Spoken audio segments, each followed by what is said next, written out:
What's your experience with self-compassionate techniques? Those words did not fit into my vocabulary 10 years ago. When I first heard about them, I'm pretty sure it was through a book of Kristen Neff's. You might be familiar with some of the work she does around that. I thought, too woo-woo, no thanks. Of course I'm advocating for myself. Of course I'm looking after myself because I'm naturally selfish, right?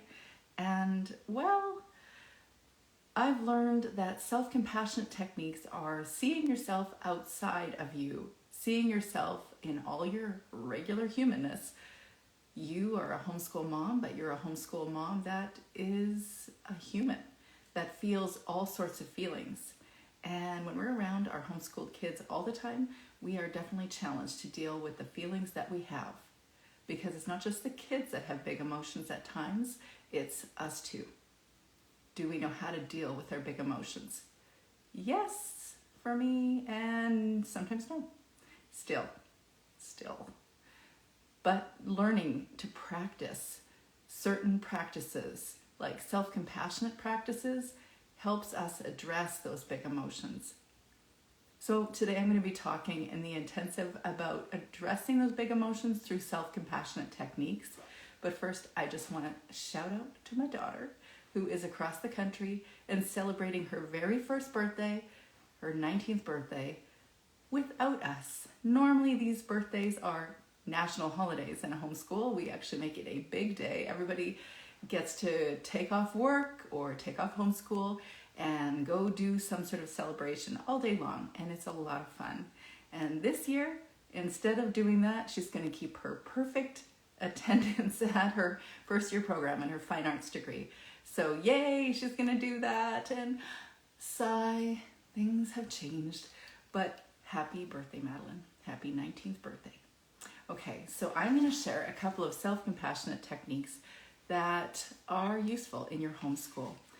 Tell me what you think about some of these techniques, whether you're already using them, if you've already been taught how to use them and you didn't really think of them as having a label like self-compassionate techniques. Ultimately, self-compassion is about speaking to yourself, how you're speaking to yourself. It's a way of relating to yourself. Why does that matter? Because how we engage always influences how we engage others. I just finished having a fantastic conversation with Jen Bryant at Practical Family, and you can find her at JENNBRYANT. You'll hear that episode in about a month. And her and I had a great chat about big emotions, addressing big emotions. One of the things that we talked about is addressing our self-awareness. Are we really aware of the things that are inside of us that influence how we think about certain reactions that our children have? Sometimes we need to actually put a practice into our day timer or into our device, a mindfulness technique, where we set a timer to tell us, to remind us, to say, hey, stop, breathe, how do you feel? Why do you feel what you feel? What was the thought behind that feeling? What was going on at the time of that thought? Is there a story that you have attached to that thought?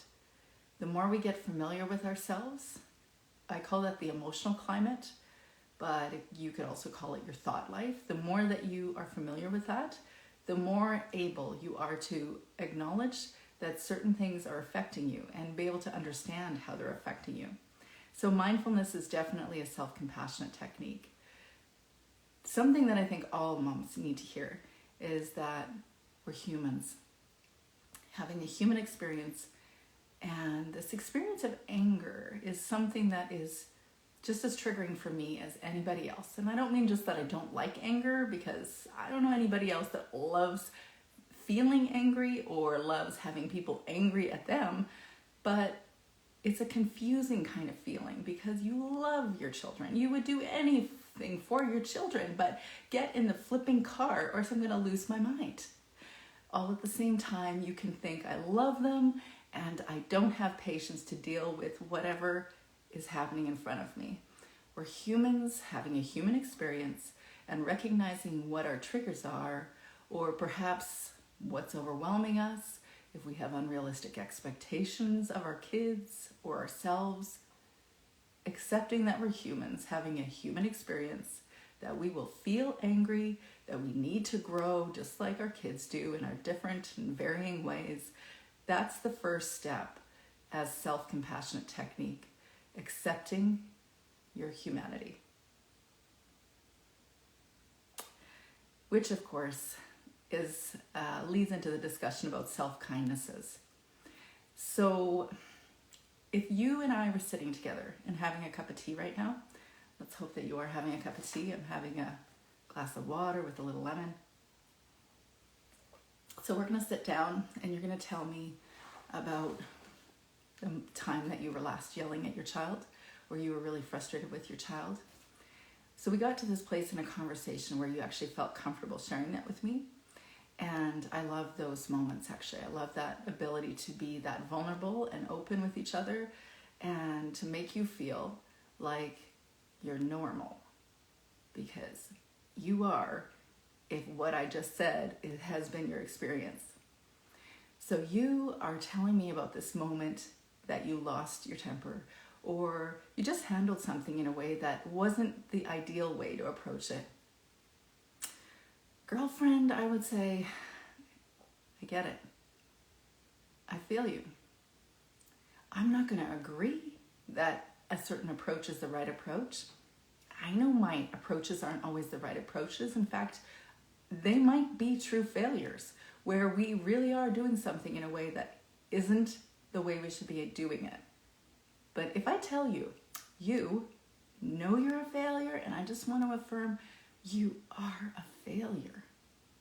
Where are we going with that? How are we going to grow or learn from that? You already know that what you did wasn't ideal. Check. You don't need another mom to tell you that too. You already know. I don't want to know that if someone says to me, yes, you are a failure. No, what I want to hear is what I would tell you. I'm sorry that you had that experience. I'm sure that whatever was going on around you made you feel overwhelmed, or whatever the feeling is, that you engaged that in a way that you didn't want to. It genuinely made you feel, you fill in the blank. I'm sorry that you're feeling that. I'm sorry that that happened to your child, that your child made you feel, or that you experienced that feeling based on what your child did. Let's talk about it. Where is that coming from? Let's talk about your thoughts behind that moment. Also, let's talk about what you're doing or telling yourself about your experience. Are you now destining yourself to the world's worst mother? If we could all get on Instagram and tell the honest truth about what happens at times in our homes, none of us would want to give each other the badge of the world's worst mother, because there is no one that is the world's worst mother. We are all human beings having a human experience, growing and learning alongside our children. So what are you telling yourself? What's the kind thing that you can tell yourself after a moment where you really didn't do what you wanted to do? It could be something like, I'm sorry, I forgive you. What can we do to look at this in a way that would help that child and also help you to address your feelings, address the issues that you have behind those feelings? You can do this. You've done it before. You've learned stuff before. You can learn stuff again. We're still growing. We're still learning. Speak kindnesses to yourself. And of course, I want to say to reach out for support. There is not enough truth behind the motherhood experience, because that's not why we went into parenting, is to focus on the things that are the hardest and the most challenging. They're just not the reasons that we started this thing. And yet when I'm having this conversation with Jen about homeschool parenting, we didn't sign up for homeschool parenting so that we could experience these things even more often than we did before we homeschooled. And yet we did. We signed up for fun and memories and cute kids following after us to fun adventures and all the memories and creating scrapbooks of memories, all that stuff. And we get that. And also we get to understand that we are human beings, mothers, having a human experience, learning and growing in our life alongside our children too. So sometimes we need to reach out for support to own the fact that everybody has this experience at times as a mom. So what can we do? Sometimes that means we do really need to go to therapy. And if you don't know someone in your area, you can get online to a fabulous online resource called BetterHelp. If you're looking for the link, you can ask me for that. You don't have to suffer alone. You don't have to do the really difficult, big emotion stuff on your own. I'm a mentor. I mentor homeschooling, but I also help to coach women so that they can get to that place of a little bit more clarity and confidence and peace. Of course, I have the retreat. If you've heard about that, I'm going to share a little bit more about that next week. And my Homeschool Mama retreat is really designed for you to tackle all of that stuff and to set aside time so that you both are gaining from some pre-recorded resources that I provide, but also one-on-one mentoring over the course of a month. And I want to point you to 2 podcast episodes. One that was on my homeschool podcast. I had a chat about self-compassion with a gal named Dustin Eggleston. You can find that on my website at www.capturingthecharmedlife.com. Of course, you can always look at Brené Brown's resources and also her podcast. Because as she says, the most compassionate people are the most boundaried people. So there's a connection between boundaries and our compassion. And of course, I would direct you to Kristen Neff. Her last name is Neff. You can find some really amazing things, specific guided practices found on her website on self-compassion. So as a close, I just want to remind you what Vincent van Gogh said. He's not a mother, right? But I love what he said because it represents our human mom experience, that the goal is growing for us. And so we're on this constant process, or we're in this constant growth thing, just like our kids, just at a different level or aspect of the journey. And he says great things are done by a series of small things brought together. So sometimes you don't even recognize your growth. Sometimes you don't really see it over the course of time. But look back to where you were in the beginning parenting stages and look at where you're at right now, or even over the last year. Have you had some growth in how you engage your big emotions, how you engage your kids' big emotions? So applaud that. Let that be your kind word. And I also have a resource called the Big Emotions Journaling Notebook or Workbook that you can find in the link in my bio.